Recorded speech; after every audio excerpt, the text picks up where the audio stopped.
Sementara itu pemirsa, Dinas Perdagangan, Perindustrian dan Tenaga Kerja Kabupaten Ngawi mencatat ribuan pekerja migran Indonesia (PMI) asal daerah setempat berpotensi kehilangan hak pilihnya saat pilkada mendatang.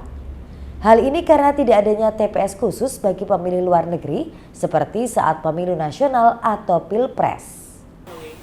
Dinas Perdagangan, Perindustrian dan Tenaga Kerja DPPTK Kabupaten Ngawi mencatat, selama tahun 2024 hingga akhir September kemarin, terdapat 896 warga Ngawi yang berangkat untuk bekerja ke luar negeri sebagai pekerja migran Indonesia (PMI). Sedangkan selama tahun 2023 kemarin, terdapat 1.676 warga yang bekerja sebagai PMI. Kepala Bidang Tenaga Kerja DPPTK Ngawi, Supriyadi menjelaskan, terdapat 18 negara tujuan tempat PMI Ngawi bekerja dan paling banyak didominasi negara Taiwan, Hong Kong, dan Malaysia. Sedangkan rata-rata usia PMI asal Ngawi diyakini di usia 20 hingga 30 tahun dengan masa kontrak kerja selama 2 tahun.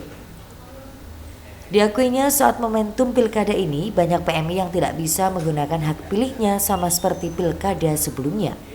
Karena pelaksanaan pilkada untuk gubernur dan wakil gubernur serta bupati dan wakil bupati berbeda dengan pemilu nasional saat pelaksanaan pemilu presiden dan wakil presiden yang disediakan TPS di luar negeri. Data di kami sampai bulan September itu sekitar 896 itu terdiri dari 18 negara tujuan. Itu di paling banyak itu ada di Taiwan, Hong Kong, dan Malaysia. Jadi tujuan yang terbesar itu di 3 negara itu dari total 896. Untuk prediksi setiap tahunnya itu antara paling rendah itu sekitar 1.300 sampai 1.400, paling tinggi itu 1.700-an. Itu masyarakat Ngawi yang bekerja ataupun pengen bekerja di luar negeri. Rata-rata untuk masa kontrak ini berapa tahun? Kontraknya 2 tahun, rata-rata mereka 2 tahun, mereka pulang bisa memperpanjang ataupun biasa mereka kadang-kadang secara resmi itu juga memperpanjang di negara tujuan sana dengan PT yang sudah mereka tuju selama bekerja di 2 tahun itu. Menjelang pilkada ini rata-rata kemungkinan seperti apa nanti hak pilih mereka? Hak pilih mereka ini yang tahun-tahun sebelumnya mereka memang kebanyakan itu tidak bisa memilih karena memang negara tujuan sana tidak mempunyai akses pemilu yang seperti pemilu nasional presiden ataupun itu gitu loh.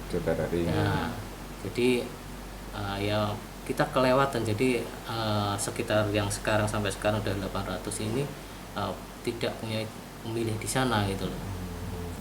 Supriyadi menambahkan, dalam setahun rata-rata jumlah warga Ngawi yang berangkat bekerja ke luar negeri sebagai PMI sekitar 1.300 hingga 1.600 orang. Saat ini mereka bekerja di bidang formal seperti di pabrik dan perkebunan. Ita Wahyu, JTV, Ngawi.